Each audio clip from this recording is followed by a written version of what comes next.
It has been 11 years since Marvel released its first movie, and ever since then, it has been a huge journey for MCU. Marvel turned out to be a superhero genre dream cinema. It established the foundation of alternate universes on the screens. Marvel's cinematic universe took out the characters from comic books and gave them a new place in our life.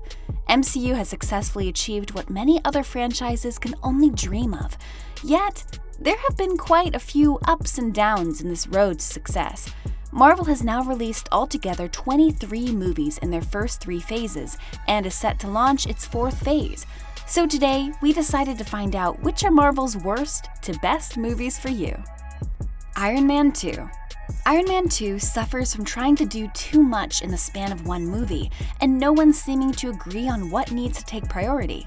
Yes, there needs to be some time given to setting up the Avengers, but Iron Man 2 does it awkwardly by introducing Black Widow, Scarlett Johansson, but forgetting to give her a character.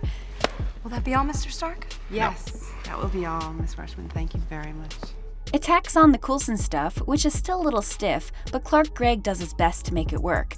This is to say nothing about Tony's palladium poisoning and how it just so happens that his dad invented the one thing that could save his son's life, built it decades before his son miniaturized it, and then hid the plans in a table. It makes you wonder if Howard Stark put any other revolutionary ideas in furniture. Ant-Man. See, go! All right, Anthony, please don't drop me this time! Ant-Man feels like a film that's caught between two visions, and the vision it settled on is the less exciting of the two. But his version of Ant-Man feels like it's been stripped down to my first heist film.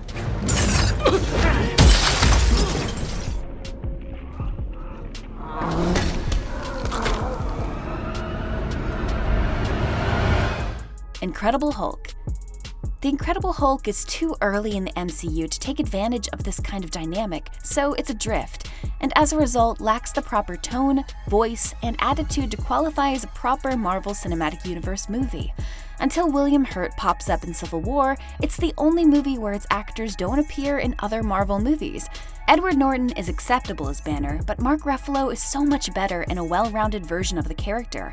It seems like Marvel didn't know what they had yet with Hulk, so everything is just slightly off-center. Thor: The Dark World.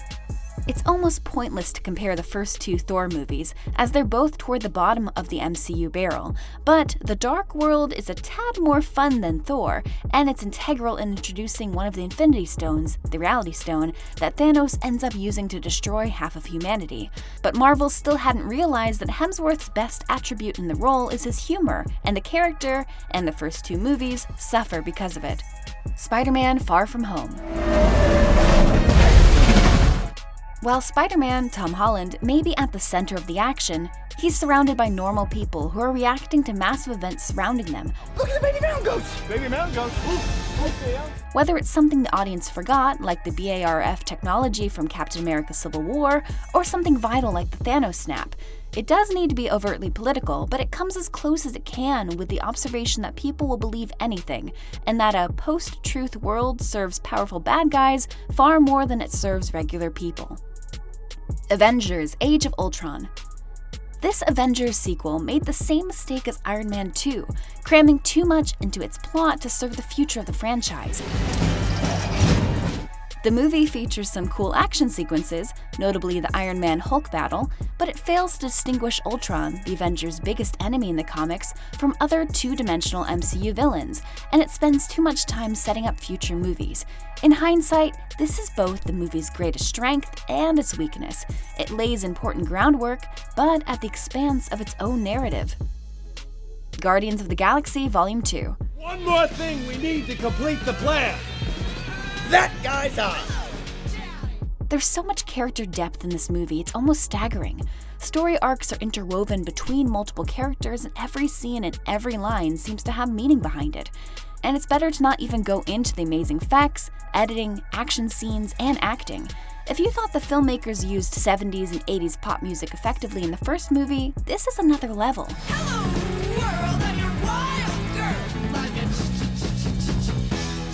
If you believe that it's great when Marvel lets filmmakers tell their own story without worrying about setting up the pieces to future movies, then Guardians 2 is a rousing success.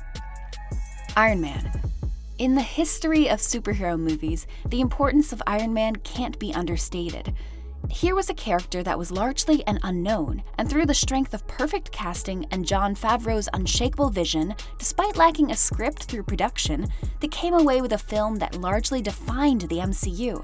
If Iron Man had faltered in any significant way, the MCU and the landscape of superhero movies as a whole would look largely different today. Black Panther.